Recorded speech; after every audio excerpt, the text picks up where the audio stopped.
Okay, now show screen. We just get the mimer up and then we'll talk. Okay, we're just about there. Okay, yeah. So, general question about the Hemshech, the previous comparison. Yeah. The previous topics were focusing on middos in the oil. Yeah.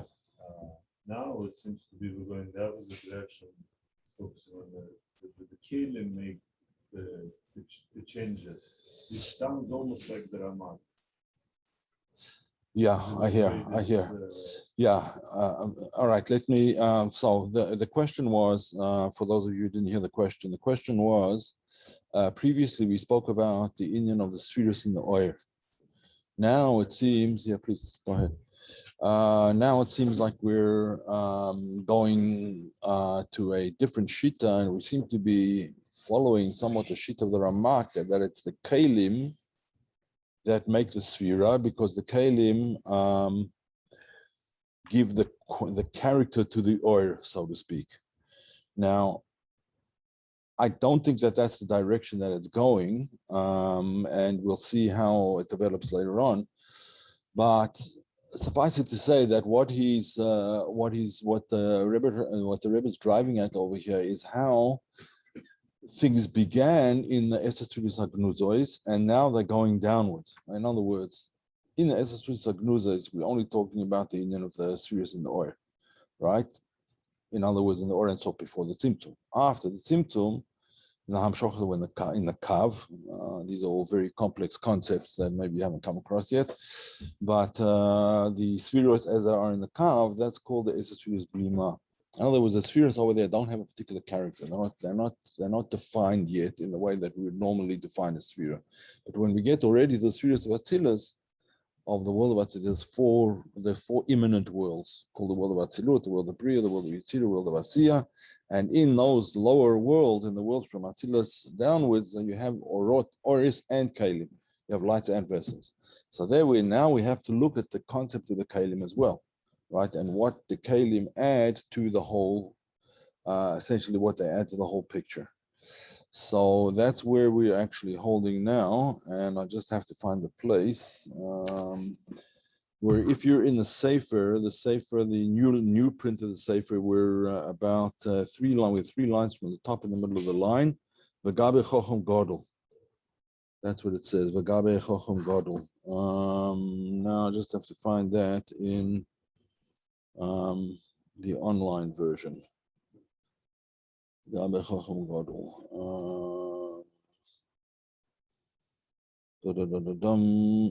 here we go. If you want to use the safer, you can use the safer. There's other Sforim now. There's Sforim at the bottom. Whatever.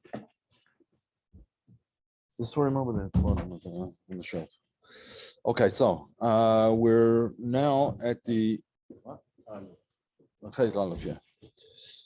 yeah. We're now at the point at which we started talking about how the spheroids, as they are manifested in the world of Atzilus, there's a certain order in which the spheroids go, right? There's a certain order in which they go.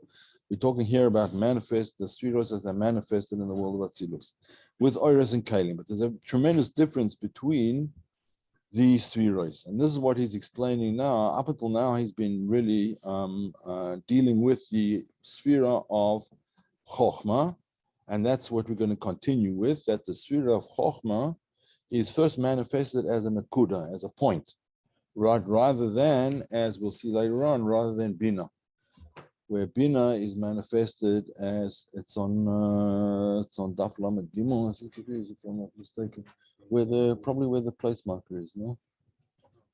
Yeah, right up there, where the marker is, the green marker.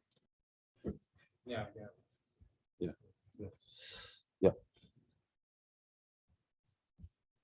So perhaps you want one as well. Okay, there you go. All right. So now, Um, let's just start at the period just before, a few words before Gabe Chochem Go. Mikol Makoim, right? Just like one line back. Mikol Makom behind the Kuda. See where the green marker is? Yeah, just so a line above that. Mikol Makom behind the Kuda, in the point, in any point, it's true of any point, but here we're talking about the point of chochmah. Mikol Makom behind the Kuda, enam nikarim apratim klal. Rak the Kuda is inyan levad. When the or is manifested in chochmah, what is misgaber, what is dominant over there is the or. The inyan of chochmah is the inyan of or. What does chochmah bring you? What is the inyan of the sphere of chochmah? That's what he's discussing now. What the inyan, what the concept, what the idea is of the sphere of chochmah.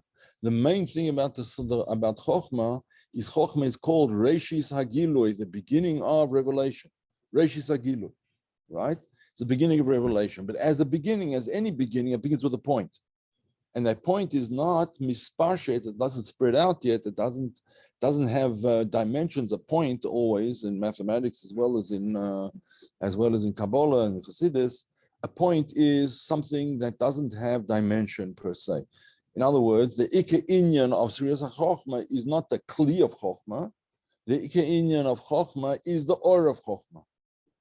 And why is the Kli not the Ike? Because the whole Inyan of Chochmah is chochmah, bitul. Chochmah, the power, the capacity, the ability to be nullified. And the nullification is not the nullification of the light, it's the nullification of the vessel, the Kli. Right? That's the main word of it. So therefore, when we're talking about the nakuda of chochmah, so we're saying mikol makom ba nakuda einam nikarim pratim klal. In the nakuda of chochmah, you don't yet recognize all of the details therein, even though everything is contained over there. And I gave an example last time, if I remember correctly. I gave an example of a mochin that's used very often in Chassidus, like a seed, right? The seed of a tree. Later on, that seed is going to grow into a whole tree with branches and leaves and the whole 9 yards, right? It's going to be a huge thing. Everything is contained within that whole tree is in one way or another contained within that seed, right? Of course, only in potential, but it's contained within that seed. But it will grow. That's the concept of chochmah. Everything is contained there, but it's very small in terms of what you can actually see. That's very concentrated. Why? Because the main thing in chochmah is the oil, is the light, and not the vessel. So he's going to explain it a bit more. But as far as the person who's a chochem himself, as far as he's concerned, nikarim etzloi la'atzmoi hapratim shebahanakuda. He recognizes all of the details in that particular point. In other words, when he has an idea, it's true, he hasn't expressed the idea, but he recognizes, if he focuses on that idea that suddenly falls into his mind, this new idea, this new inyan of chochmah, he can expand it in any direction that he wants. He has the capability of expanding it and explaining it. Yeah? So Nikarim La'atzmoi HaProtim, he himself sees all the details there in Shebahanakuda, in the point. The Ba'esha Noifel Lo Haskola Chadasha, that when a new thought falls into his head, he sees all the details, he knows all the details thereof, but they haven't been worked out, they haven't been expressed yet. They're there, but they're not fully expressed. Mikol makoim, nevertheless, he continues, hareze behelem, that all the details are there in a state of concealment. They're not yet manifested, they're there in very concentrated form, so to speak. They haven't been spread out yet and manifested.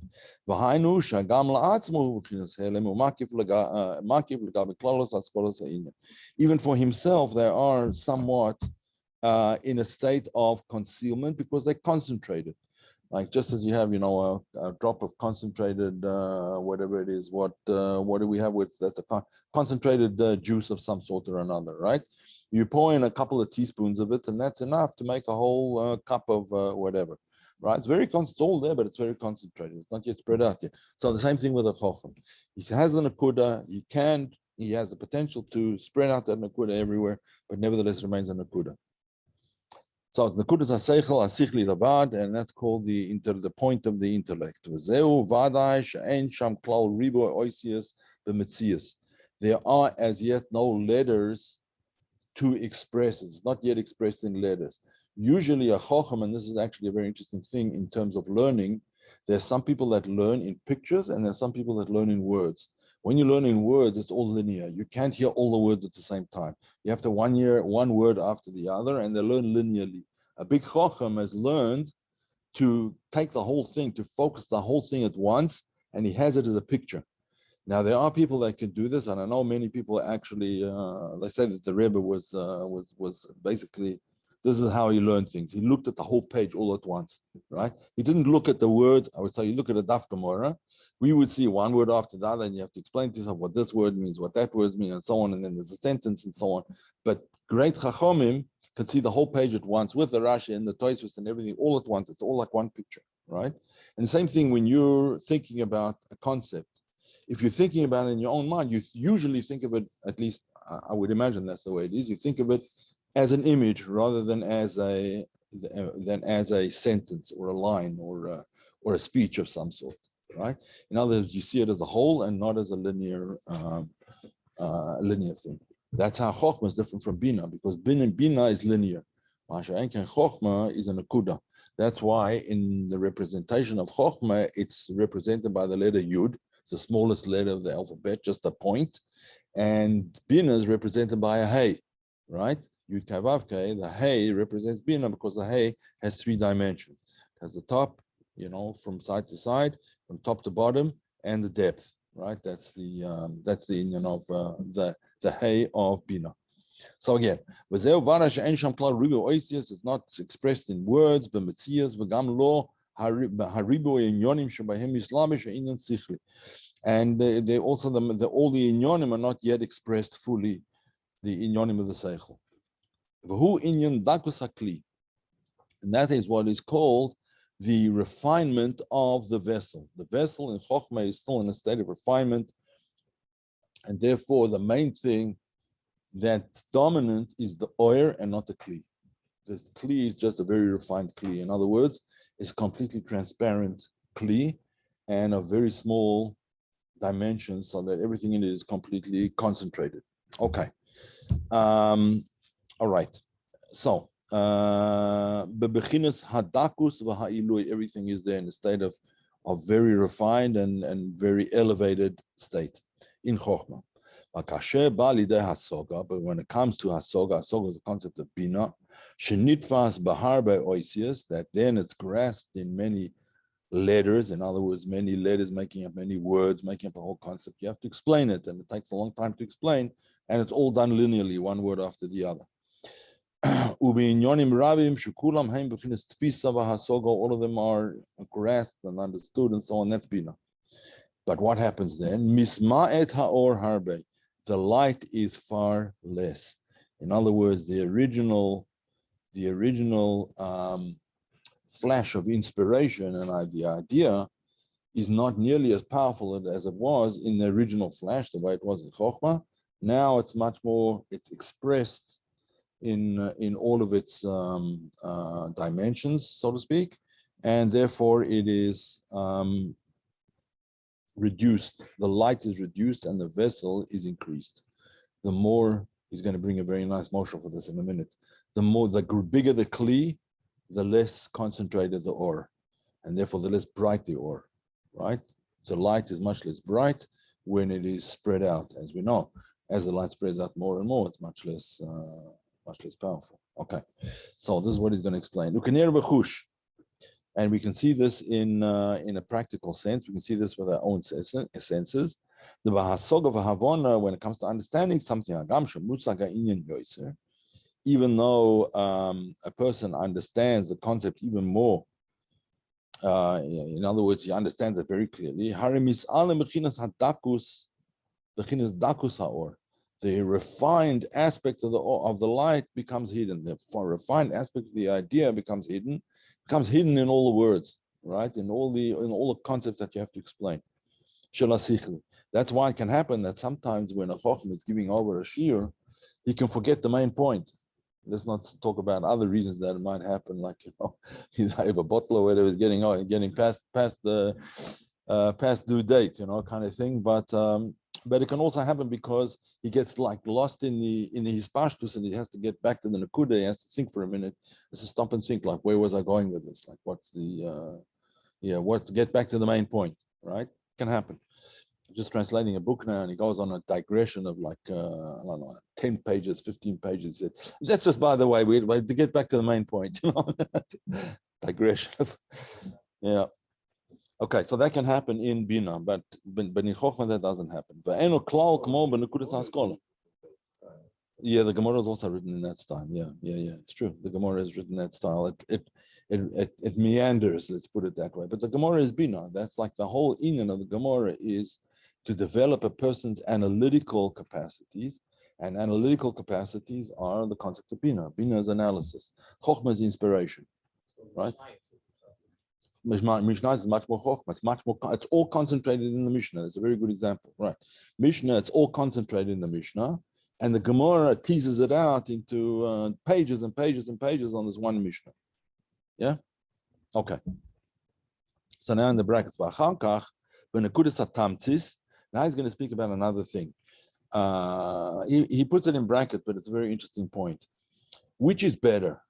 Chochmah, where everything is very concentrated, or binah, where things are much more spread out than the originals. So you would think that chochmah is much better. You would think, but now he says, now wait a minute. If that would be the case, then why would anyone want to ever go to binah, right? Why would you ever want to start explaining things and teasing it all out? And why do you need the Gemara if you have the Mishnah? He said, no, don't think like that. After it's all teased out in binah, it's all brought down and so on and so forth and expanded, then you get back, after the understanding, then you get back to what's called the kudas atamtsis, the essential, back to the essential point. And that back to the essential point has an advantage over the original essential point, right? Why? Because now it's the essential point that has already been expanded. The expansion is already expressed and manifested, but now you're getting back to the main point again. Right? So therefore, you understand that the main point now has an advantage. It has the advantage of chochmah and binah, not just the advantage of chochmah over binah. Right? So this is what he's going to say now in the bracket. That comes after the hasoga of binah. After he's understood the conceptual thing over here. In all of its details, he binds himself. He pays attention. He focuses on. Right? He focuses on the essential point. The essential point of the seichel. How it can be understood through all the various ways of analysis that he's already gone through. And afterwards, the essential point is once again illuminated for him. That's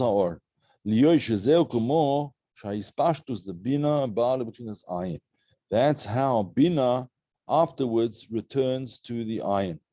In other words, generally, when we talk about chochmah, we say about chochmah me'ayin timatzah, right? Chochmah comes out of ayin. Generally, that's the way chochmah is the aspect of ayin, and binah is the aspect of yesh. Chochmah is in a state of bittul, and binah is in a state of hispashtus. It's all expanded and explained, and so on and so forth.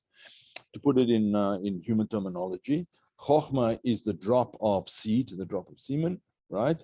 Whereas binah is the baby developing in the womb, right? Or the almost fully developed baby in the womb, right? But afterwards, you can come back to the nekudas atamtis, the main point, right? So let's see how he explains it.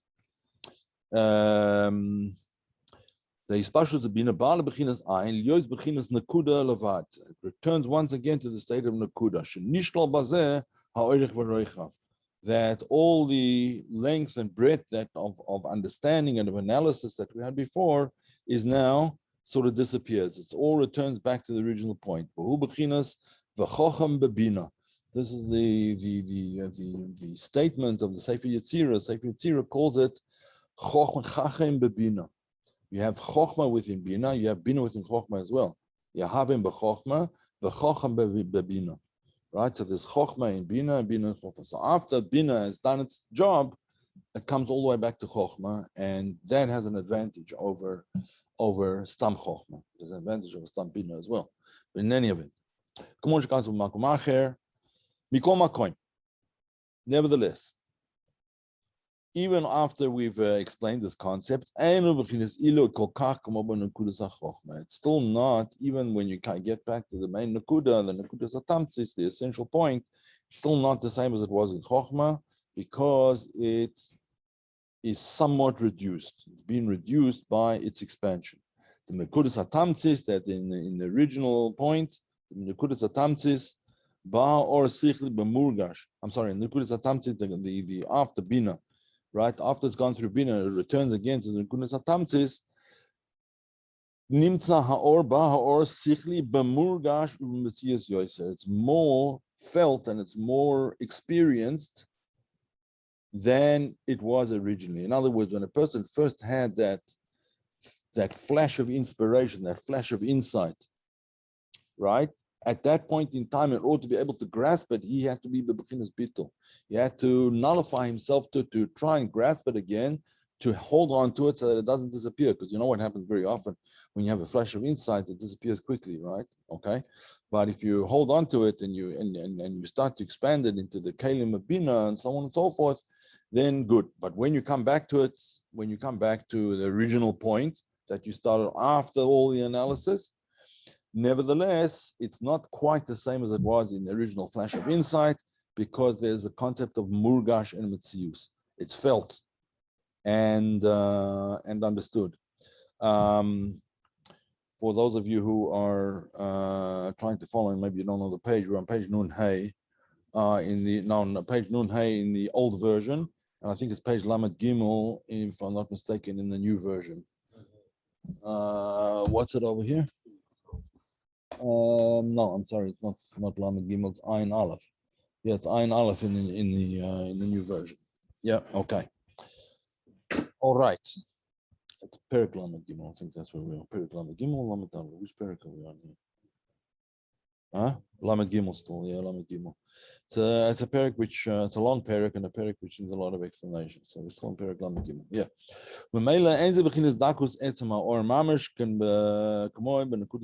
It's not as refined as it was when it was the point of chochmah. Because chochmah is the nakuda before the yesh. And now, after it's been through the yesh and returns to nakuda, it's a nakuda together with the yesh, right? That's ayin and the yesh together. La yesh wa nakuda. The tamtzi is humasha hayesh nase ayin. It's the yesh became ayin. Okay, the what became something became what, so to speak. Yeah, the idea expanded again, returned to its mishnaic state, and to use your moshel. Behind Lios the nekudas atamtzis ba min hasaga, because the point after the analysis came from hasaga. In other words, it came through binah. Hagam shezeu bitul hasaga, even though it's a state of where the analysis becomes nullified. In other words, it's the aspect of ayin you come back to the main point, right? It's the denial or the negation of the expansion of the idea. In other words, the analysis of the idea. It's nevertheless there, and it's felt more. It's still felt. In other words, after the analysis, even when it returns to the state of a point, it's still experienced somewhat as the way it was before. And there's an advantage in this concept of the nekudas hatamtzis rather than the original nekuda, because it has a certain zachus, a certain clarity and birur and refinement, because it went through seichel. Birur hasichli, and it's solid, it's there, it's conceptualized, it's understood, it's grasped. Whereas the nakuda of chochmah is not grasped. The original flash of insight It's like a flash of lightning. It comes and goes. And it's gone, right? And all of this is because he continues. Depends on the kli.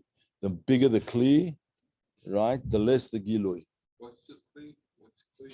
Kli is a vessel. The bigger the kli, the bigger the vessel, the less. Come and join us. The bigger the kli, the less or iron base. Table at 9:30 every Sunday. Okay, we'll relocate. Oh, you do something else over? You learn over here? Oh, sorry. This is all right. Next time we'll No. all right. Middos. And so too with the middos. In other words, we're not talking about chochmah and binah now. We're talking about the middos, chochmah. We're talking about chesed, gvura, tiferes, etc. Hamiddos, v'chein hamiddos, sha'kelim bohem, sha'kelim heim b'chinas metzius davar, umurgash b'yoyse. That when you come to the middos, to the emotions, the emotional qualities of the soul, to a person's emotions, or to the emotions of the spheroids, this is something that's b'murgash. This is felt much, much more than intellect. Intellect doesn't give rise so much to feelings. Binah, yes, to a certain extent, but feelings are the concept of, that's what's called the middos. Yeah, in Chassidus and Kabbalah, it's called the middos. The middos, chesed, gvura, tiferes, netzach, hod, yesod. Right, these are the middos, and there's a tremendous amount of hergesh involved. That's where feeling is involved, right? So now, just think about it. When they educate kids in school today, they ask them always, "How do you feel about that?" How do you feel about that? Is like that's middos. It's hergish. It's not conceptual. It's not teaching them intellect. It's not teaching them how to think, to analyze, to develop their brains, developing their feelings. And if everything comes down to feelings, then you can understand why the state of education is the way it is today in public schools and so on and so forth. What do you feel? I don't know what I feel. Okay, let's go. Yeah, the chalus in middos in hergesh atzmi, because the whole concept of middos is hergesh atzmi. You're feeling yourself. You're not feeling somebody else. You're feeling yourself. In other words, when you feel warm towards something, you feel love, or you feel fear, or you feel whatever it may happen to be. Chesed, gvura, right? Chesed, love, gvura, the inner dimension of gvura, fear. When you feel love and fear, it's you that's feeling it. You're feeling yourself essentially. That's not a concept, right? Right. It's a hergish. The hainu hergish mitziyus, so you're feeling yourself, your own existence.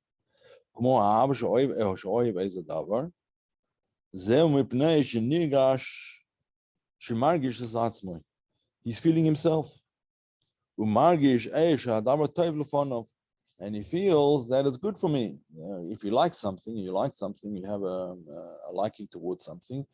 Why? Because it's good for me. I feel it's to my benefit, right? That's why I like it. I like, well, we like a lot of things that are not to our benefit also, like French fries and stuff, and sweet stuff, we like it's not to our benefit so much. But anyway, generally we're talking here about things that we like because we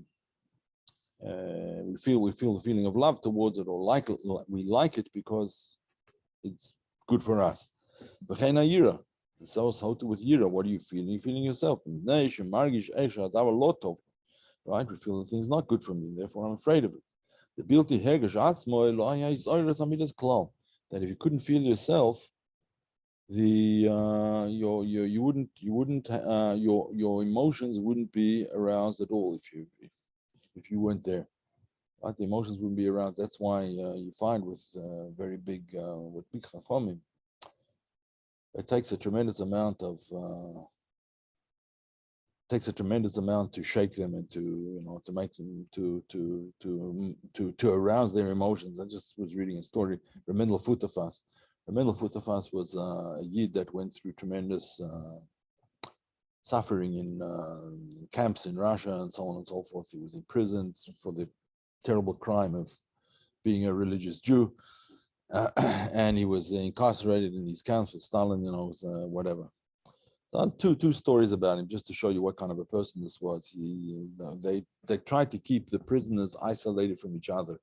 In other words, Jewish prisons were put together with the most hardened criminals that weren't the Jews put together, where they'll be able to, strengthen each other and encourage each other and so on and so forth. But it so happened that once he was in the yard, they got taken out into the yard I don't know if it was every day, but at a certain point in time, they took him out into the yard, and there he saw another chassid, and he saw that the chassid was very depressed. Reb Mendel. So he went over to him, I don't know if he exactly went over, but he went close to him and he said to him, he says, why do you look so depressed? So I said, what do you mean? I've been in prison here for, at that time, I think it was 2 years. I've been in prison here for 2 years. No matzah, no sukkah, no kiddush, no tefillin, no nothing. Like what? No kosher food. What do you expect me not to be depressed? So I said, he said to him, my friend, they captured your body. Don't let them capture your neshama. Don't let them capture your neshama. You have to be besimcha. And that was Reb Mendel Futterfatz. It's another story, same kind of thing to illustrate like what it means not to be emotionally involved with something. He saw a chassid one day in Kfar Chabad. He lived in Kfar Chabad after he got out of Russia. He lived in Kfar Chabad. He was the mashpia in the yeshiva. I knew him quite well from there, actually, and I knew his son afterwards very well. In any event, so one day he's going somewhere. He's walking around in Kfar Chabad, and he sees this chassid running. So he said, "Where are you going? What's the hurry? What's the rush? Where are you rushing to?" So he said, "No, I have to get a train." "Where are you going?" He says, "No, I'm not going anywhere. I'm just getting on the train. I'm going to put tefillin on people on the train." He says, "Oh, I'm going with you, right?" The Mendel says, "I'm going to go with you." So anyway, they get on the train and they start putting tefillin on people. Just after the beginning of the myths of tefillin, they're putting tefillin on people all down through the train. And there's one Jew over there. There's a couple of Jews that won't put on, but one starts like cursing them out, right? So Reb Mendel goes up to me, gives him a big smile, and he says, "I still love you."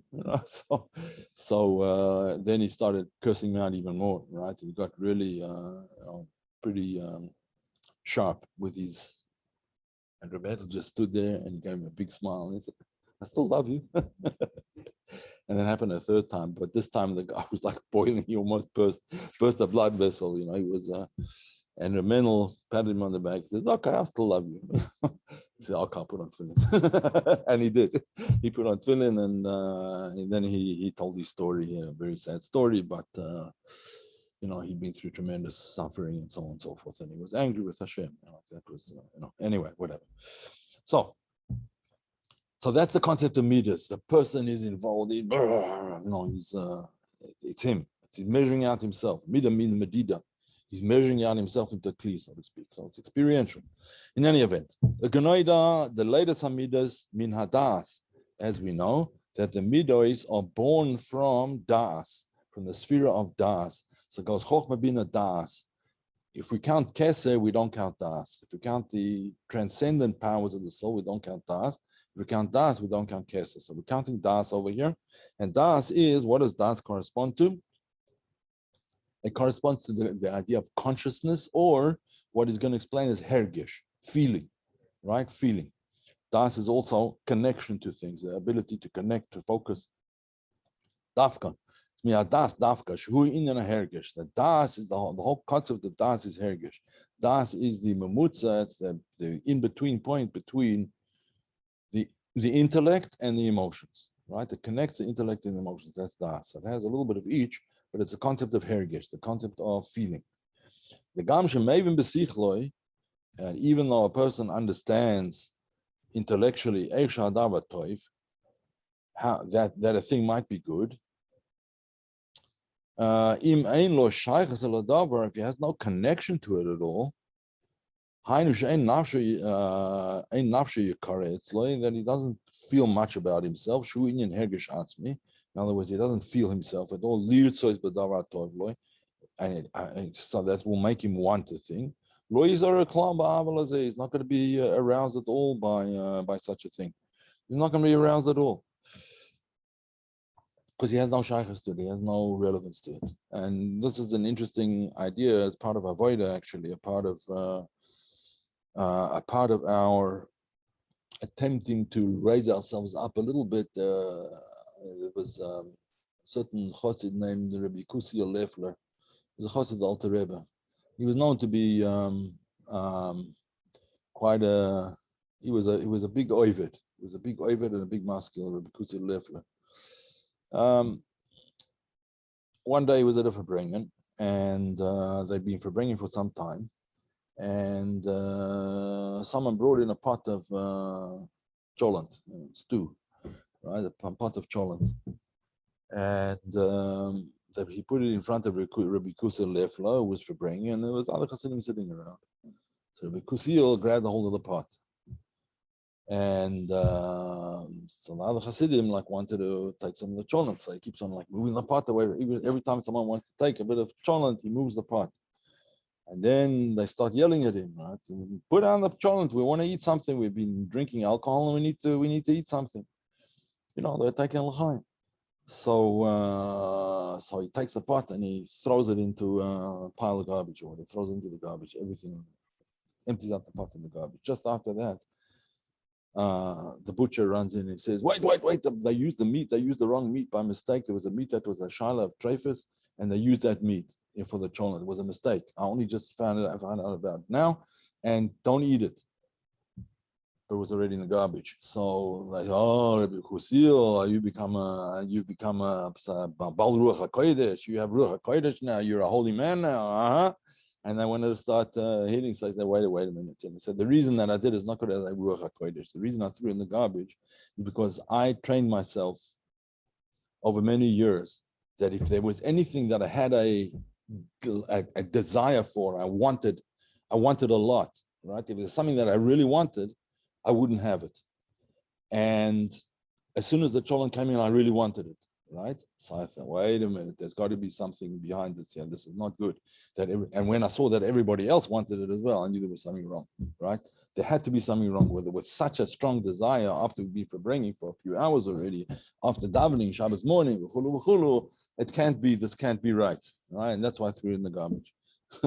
Not that I knew that there was anything. I saw from the type.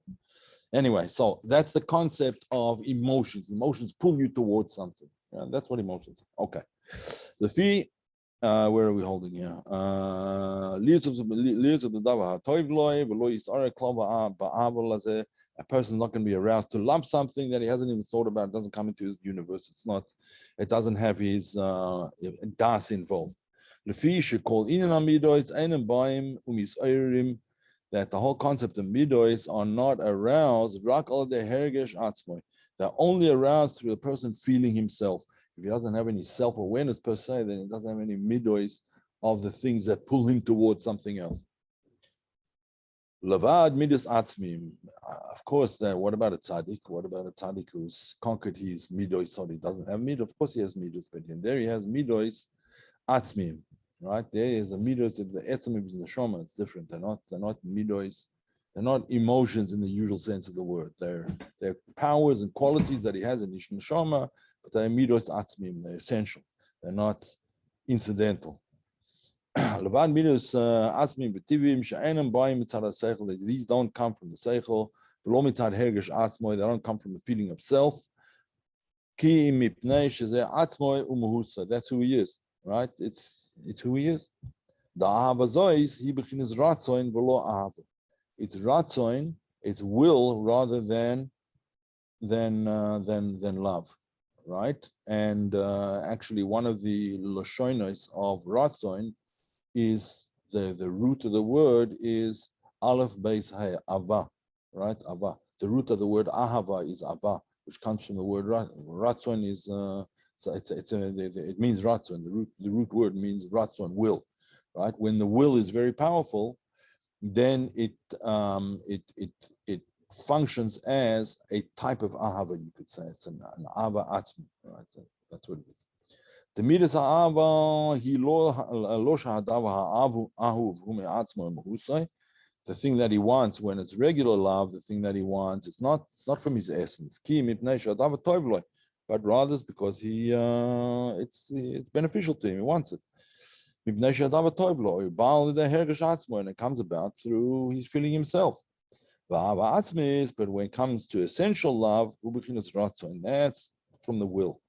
In other words, the middos of will are The middos of will are what we're talking about over the middos in the will itself. Now, interestingly enough, let me just explain something here. That what's the shorter? What's the root of the middos? The middos are born through binah, but the root of the middos are actually in ratzon. Right, the root of the middos are in ratzon. If you want to know what technically speaking, it's zer anpin in arich anpin. The zer anpin of arich anpin. Zer within arich. In other words, the middos of chesed and yesod within arich anpin, and that's why middos are so powerful, because they have this ratzon behind them. Right, not only a feeling yourself, but the original root of the middos is in ratzon, and that's why when a person, let's say, becomes an addict in some way or another, he has just a tremendous, he can't get rid of it. He can't overcome it. Well, he can, but it's very difficult, right? It's very difficult to control. Why? Because it comes from his will. That's where the emotions ultimately come from the will. And that's why emotions are not intellectual. They're just a drive. They're driven, right? They're not intellectual things. Yes, they can be controlled by intellect, but raw emotions really are from a higher place than intellect, actually. In any event, so this begins Ratzu Masha Roitz Bedavashu Atzmi Muhusa. Kamo Avas Av, and he gives an example of this. Kamo Avas Av El the love of a father for a child, or Avas Ben El Haav, or the love of a child for the father.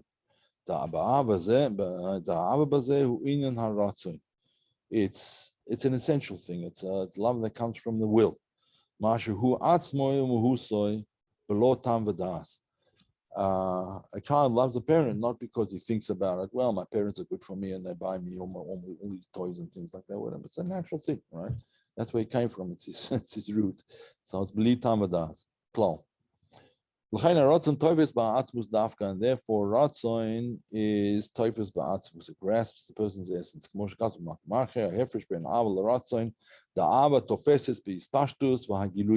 That love is the outer manifestations of things, whereas the love of Ratzon is from the inner dimension of it. Ratzon, toifes by etzem.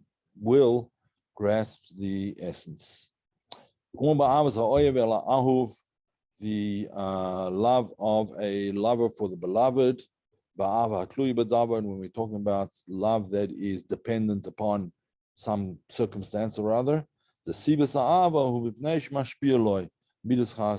Why do you love him? Because he does good things for you. You know, when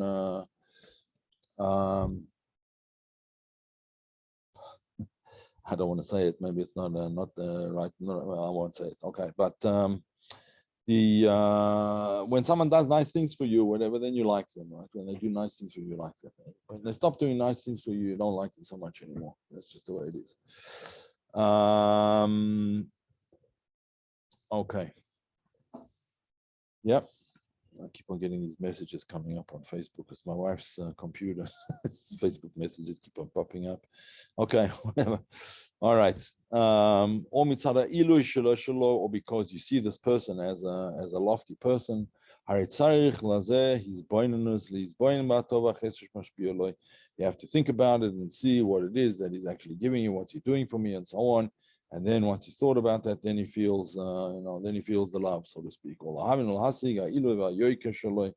he contemplates the person's very lofty qualities and so on. This leads to the love. And therefore, love only grasps the outer manifestations, the ispashtus, what spreads out, the giluyim, the revelations.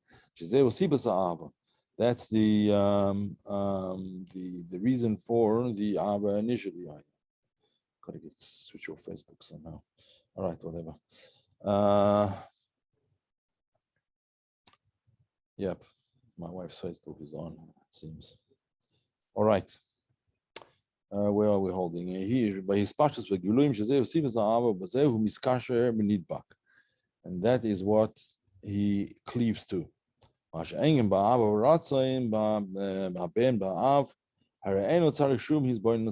love of a child for a parent doesn't require the child to think about the parent and so on.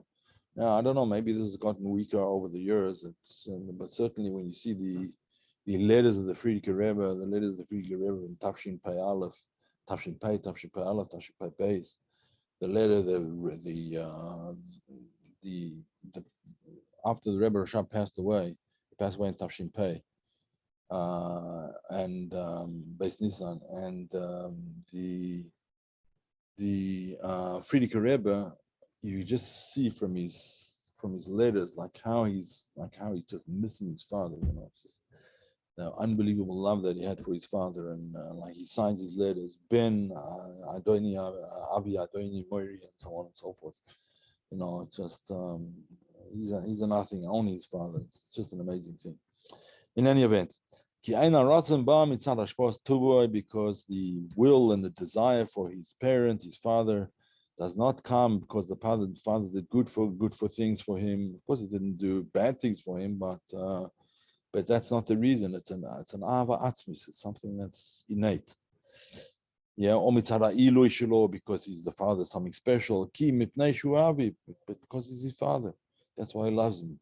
Hainu shehu atzmoi umuhu, so he is his family. I mean, he is his essence. Va'ratzon hu toifes ba'etzem mamish, and with ratzon, the ratzon grasps the etzem mamish, v'lo b'hagiluim, and not the outer manifestations, the illuminations. V'cheinu ha'inyan beruchni is the middos ha'ava hu shebal that his bonus by ilu ha'toibe elukus. The lower grade of love comes from his bonus, from contemplating the goodness of elukus. Ma'toivu ha'alechem, and so on and so forth. Hoidel Hashem kiru b'shmoi, and so on. Right? She'akiru v'adveikus bazeh hu ba'or eloki sheba b'bechinas gilui. So that lower love comes from cleaving to the revelation of godliness. We'll stop in a minute. Aval haratzoin bechinas ru'usa the liba, but the higher level of love, which is called ru'usa the liba, the arousal of the heart, toifes ba'atzmus or ein sof, grasps the essence of or ein sof. Who